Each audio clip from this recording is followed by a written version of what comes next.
Okay, so here's Logan Paul reacting to the news that India banned TikTok. India bans TikTok Yes. completely. Holy dude, a lot of India. Yeah, got the thumbs up from Brad. Yeah, we're gonna Indians.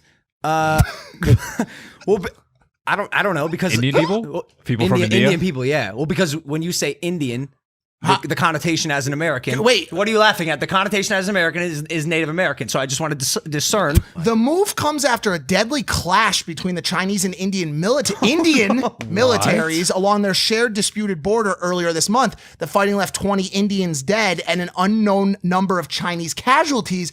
While India has vowed to retaliate, it lags far behind China in military and economic power, so they shut down TikTok. So okay, so it's a pretty political thing then, yeah, not so much. Yes, Logan, it is political. But rather than having influencers deconstruct our global politics, let's try a different approach.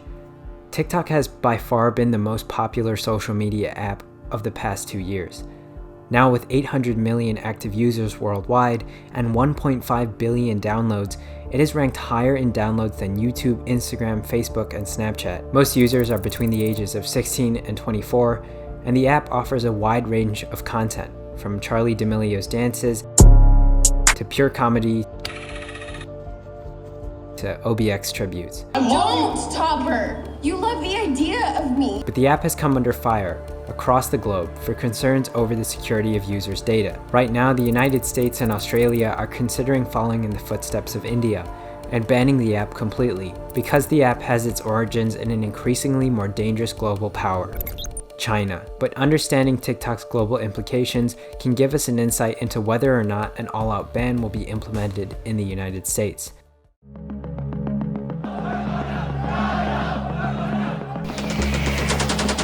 All day you will be safe. Alter your course. The U.S. is reportedly weighing a ban on TikTok.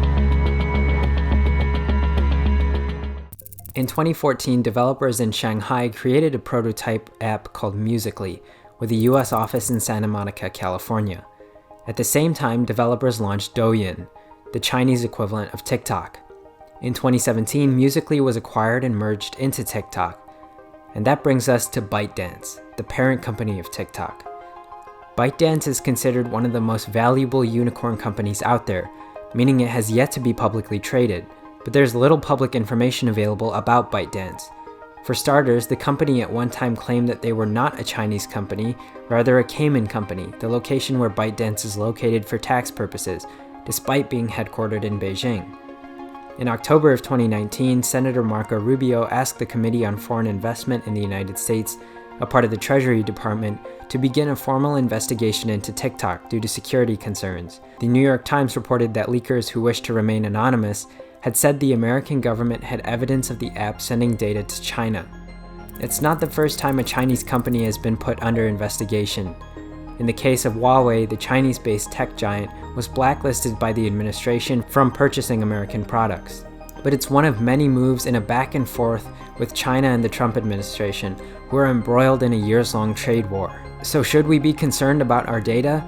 Last week, Secretary of State Mike Pompeo announced that the United States was considering a total ban of the app over security concerns. With respect to TikTok, I want to put it in the broader context. We have been engaged in a constant evaluation about ensuring that we protect the privacy of American citizens and their information as it transits, so this doesn't relate to any one particular business or company.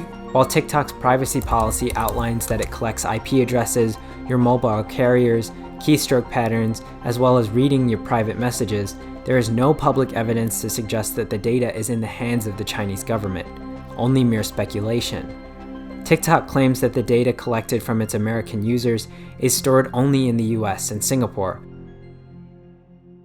There is, however, some anecdotal evidence to suggest that TikTok is censoring videos even on its American platform, with many users reporting the lack of available videos about the Hong Kong protests or Uyghur internment camps.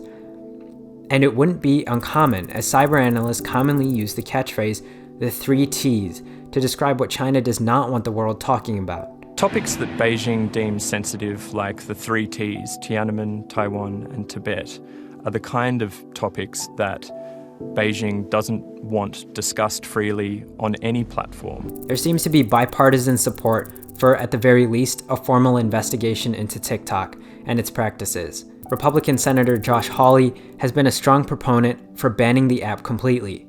I'd like to start with TikTok, if we could, and what they're doing with all of the data that they are collecting from American users. And for one thing, I want to get it on the record that TikTok is collecting a lot of data. While Senate Minority Leader Chuck Schumer has also come out with his concerns. Everyone knows that there's this very popular platform out there called TikTok. It is owned by a Chinese-based AI company called ByteDance. Just about every Chinese company like this is owned or controlled by the government. That's the way China works. So when you go on TikTok, China has your data. While I'd be surprised if Schumer has ever opened the app, it gets to a broader conversation about the safety and security of our data.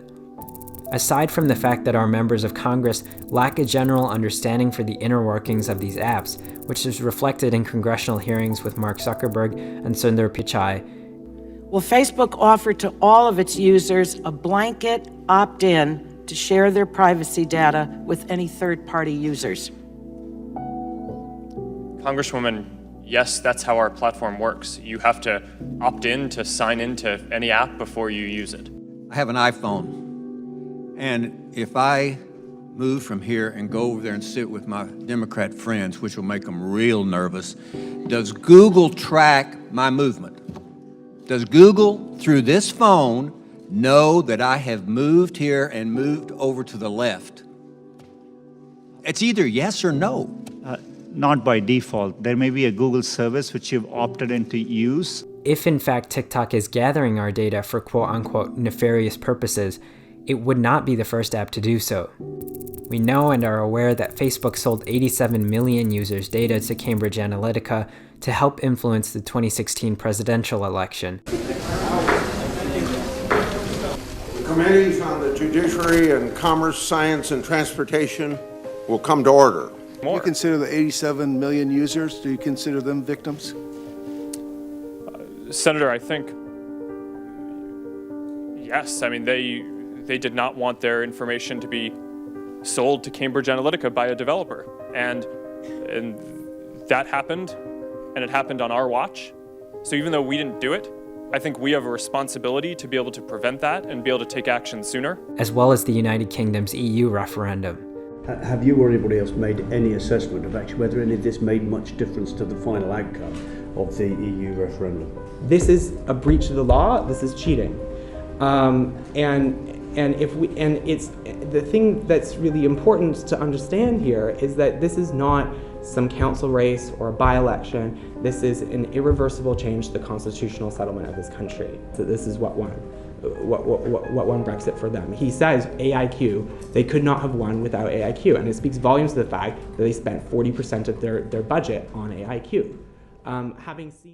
So while TikTok is the latest app to come under fire for data security, Facebook is based here in the United States, and our regulation has been ineffective at best at preserving democracy. There is a real possibility that TikTok could be banned in the US, partly due to the difficulty of regulating multinational companies born in authoritarian countries, and partly for political rebuke against a common enemy. But while there will be countless ways Americans will be able to access TikTok if it is officially banned, it sparks an important conversation about how we deal with data. Now companies are buying and selling our data every day, and we agree to that every time we click sign up, because we don't know any better. Online platforms' terms and conditions present users with a false choice, because using the internet is no longer a choice. Americans cannot opt out of the 21st century. User data is considered one of the most valuable commodities in the market right now. But we have to ask ourselves, is there much difference in our own government using our data against us or another government overseas? And how much are we willing to risk just to stay connected?